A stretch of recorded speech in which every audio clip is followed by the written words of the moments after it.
नमस्कार दोस्तों, आज हम बात करेंगे देश दुनिया की 25 बड़ी खबरों के बारे में। उससे पहले आपसे अनुरोध है कि अगर आपने हमारे चैनल को अभी तक सब्सक्राइब नहीं किया है तो प्लीज चैनल को जरूर सब्सक्राइब करें और हाँ, वीडियो को अंत तक जरूर देखें और कमेंट में यह भी बताएं कि यह वीडियो आप किस शहर या राज्य से देख रहे हैं। तो चलिए नजर डालते हैं आज की तमाम बड़ी खबरों पर।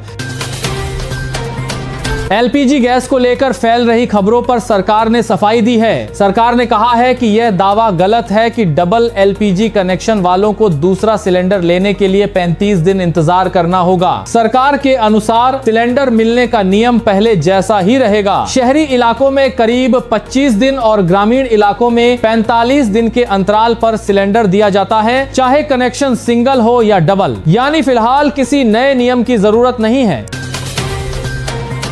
सरकार ने एलपीजी गैस को लेकर एक बड़ा फैसला लिया है। अब जिन इलाकों में पाइप से गैस यानी पीएनजी उपलब्ध है, वहां अगर लोग पीएनजी में शिफ्ट नहीं करते तो 3 महीने बाद एलपीजी सप्लाई बंद कर दी जाएगी। यह फैसला इसलिए लिया गया है ताकि एलपीजी को उन जगहों पर भेजा जा सके जहां पाइप गैस की सुविधा नहीं है। सरकार का कहना है कि इससे गैस की कमी की समस्या को संभालने में मदद मिलेगी।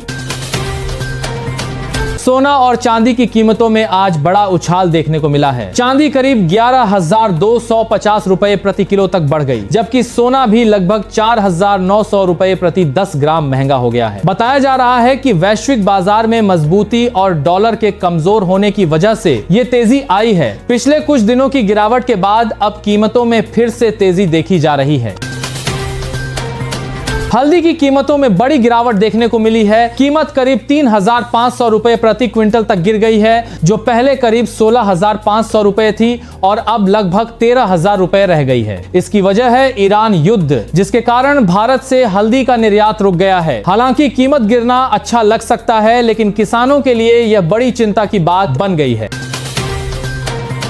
फेसबुक और इंस्टाग्राम चलाने वाली कंपनी मेटा को बड़ा झटका लगा है। अमेरिका की एक अदालत ने मेटा पर करीब 3,100 करोड़ रुपए का जुर्माना लगाया है। अदालत का कहना है कि कंपनी बच्चों की सुरक्षा करने में नाकाम रही और प्लेटफॉर्म पर गलत गतिविधियों को रोक नहीं पाई। जांच में यह भी सामने आया कि कंपनी को खतरे पता थे, लेकिन फिर भी जरूरी कदम नहीं उठाए गए। मेटा ने इस फैसले को चुनौती देने की बात कही है।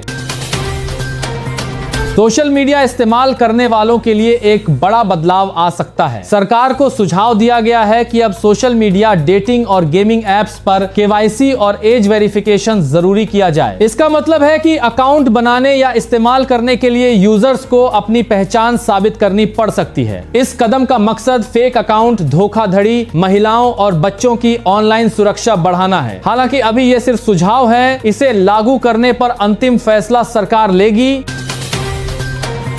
एलपीजी संकट के बीच कथावाचक देवकीनंदन ठाकुर का एक बयान चर्चा में आ गया है। उन्होंने कहा कि गैस पर बनी रोटी से पुरुषों की सेहत पर असर पड़ रहा है और पहले के समय में चूल्हे की रोटी ज्यादा बेहतर मानी जाती थी। उन्होंने चूल्हे पर बने खाने के फायदे गिनाते हुए कहा कि उसमें कोई नुकसान नहीं होता। हालांकि उनका यह बयान ऐसे समय आया है जब देश में गैस की कमी को लेकर चिंता बढ़ रही है। इस बयान के बाद इस मुद्दे पर बहस तेज हो गई है। ईरान युद्ध के बीच भारत ने बड़ा कदम उठाया है। मध्य पूर्व से तेल की सप्लाई रुकने के बाद भारत ने रूस से करीब 60 मिलियन बैरल तेल खरीदने का फैसला किया है। ये कदम इसलिए उठाया गया है ताकि देश में तेल की कमी और कीमतों पर असर को कंट्रोल किया जा सके। बताया जा रहा है कि हॉर्मुज स्ट्रेट में संकट के कारण दुनिया भर में तेल सप्लाई पर दबाव बना हुआ है। दिल्ली सरकार ने 2026 से 27 का करीब 1,03,000 करोड़ रुपए का बजट पेश किया है। इस बजट में कई बड़ी योजनाओं का ऐलान किया गया है। नवजात बच्चों के लिए अनमोल योजना के तहत 56 टेस्ट मुफ्त किए जाएंगे। वहीं छात्रों के लिए 9वीं की लड़कियों को फ्री साइकिल और 10वीं के मेधावी छात्रों को फ्री लैपटॉप दिया जाएगा। इसके अलावा लोगों को राहत देने के लिए होली और दिवाली पर फ्री गैस सिलेंडर भी दिए जाएंगे। सरकार ने शिक्षा, स्वास्थ्य और इंफ्रास्ट्रक्चर पर भी बड़ा फोकस रखा है। सड़कों के लिए 1,000 करोड़, पानी के लिए 9,000 करोड़ और अस्पतालों की सुविधाओं को बेहतर करने के लिए भी बड़ा बजट रखा गया है। भीम ऐप यूज करने वालों के लिए एक नया अपडेट आया है। अब 5,000 रुपए तक के ट्रांजैक्शन में आप यूपीआई पिन की जगह फिंगरप्रिंट या फेस से पेमेंट कर सकते हैं। इस नए फीचर से पेमेंट पहले से ज्यादा तेज और आसान हो जाएगा, लेकिन 5,000 रुपए से ज्यादा के पेमेंट में अभी भी पिन डालना जरूरी रहेगा। दिल्ली के एम्स में 13 साल से कोमा में रह रहे हरीश राणा का निधन हो गया है। उन्हें सुप्रीम कोर्ट की अनुमति के बाद पैसिव इच्छा मृत्यु दी गई थी। हरीश राणा 2013 में एक हादसे के बाद से ही बेहोशी की हालत में थे और उनकी हालत में सुधार की कोई उम्मीद नहीं थी। परिवार ने कोर्ट से गुहार लगाई, जिसके बाद सुप्रीम कोर्ट ने उन्हें गरिमा के साथ मृत्यु का अधिकार देते हुए पैसिव इच्छा मृत्यु की इजाजत दी। लाइफ सपोर्ट हटाने के बाद उनका निधन हो गया। यह मामला भारत में इच्छा मृत्यु को लेकर एक अहम कानूनी मिसाल माना जा रहा है।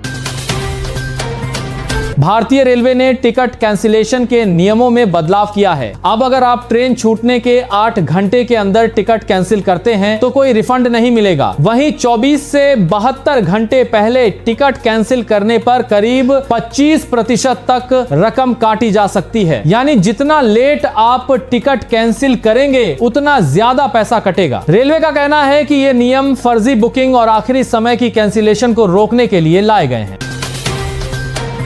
दिल्ली की सड़कों पर अब क्यूआर कोड लगाए जा रहे हैं। सरकार का कहना है कि इन क्यूआर कोड को स्कैन करके लोग सड़क से जुड़ी पूरी जानकारी देख सकेंगे। इसमें सड़क का नाम, काम कब हुआ, कितनी लागत आई और किस ठेकेदार ने काम किया, ये सब जानकारी मिलेगी। इसके साथ ही लोग सीधे अपनी शिकायत या फीडबैक भी दे सकेंगे। इस कदम का मकसद सड़क के काम में पारदर्शिता बढ़ाना और खराब काम पर तुरंत कार्रवाई करना है।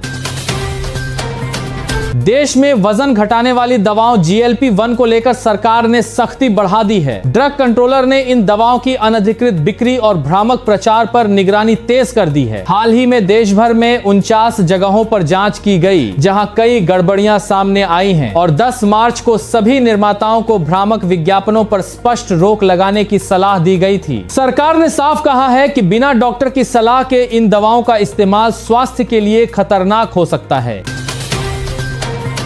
अगर आप हर महीने मोबाइल रिचार्ज करते हैं तो ये खबर आपके काम की है। 28 दिन वाले प्लान की वजह से लोगों को साल में 12 की जगह 13 बार रिचार्ज करना पड़ता है। इसी को लेकर सरकार ने टेलीकॉम कंपनियों से कहा है कि वे 30 दिन वाले प्लान को ज्यादा प्रमोट करें ताकि यूजर्स को राहत मिल सके। इस मुद्दे को संसद में भी उठाया गया है और अब इस पर नजर रखी जा रही है।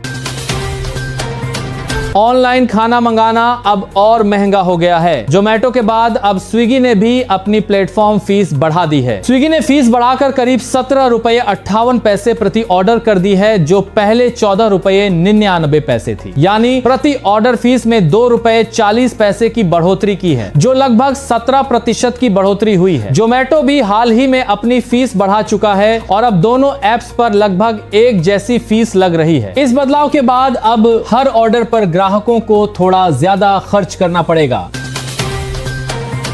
दिल्ली हाई कोर्ट ने लालू प्रसाद यादव को बड़ा झटका दिया है। कोर्ट ने लैंड फॉर जॉब्स मामले में उनके खिलाफ दर्ज सीबीआई एफआईआर को रद्द करने की मांग को खारिज कर दिया है। कोर्ट ने कहा कि उनकी याचिका में कोई ठोस आधार नहीं है और जांच जारी रहेगी। यह मामला उस समय का है जब लालू यादव रेल मंत्री थे और आरोप है कि नौकरी के बदले जमीन ली गई थी। सुप्रीम कोर्ट ने महिला सैन्य अधिकारियों को लेकर अहम फैसला सुनाया है। कोर्ट ने कहा है कि शॉर्ट सर्विस कमीशन यानी SSSC के तहत काम करने वाली उन महिला अधिकारियों को भी अब पेंशन मिलेगी जिन्हें स्थायी कमीशन नहीं दिया गया था। कोर्ट ने साफ किया कि इन अधिकारियों को पेंशन के लिए 20 साल की सेवा पूरी मानी जाएगी, भले ही उन्होंने वास्तव में कम समय काम किया हो। यह फैसला उन महिलाओं के लिए बड़ी राहत है जो लंबे समय से अपने अधिकार की मांग कर रही थी।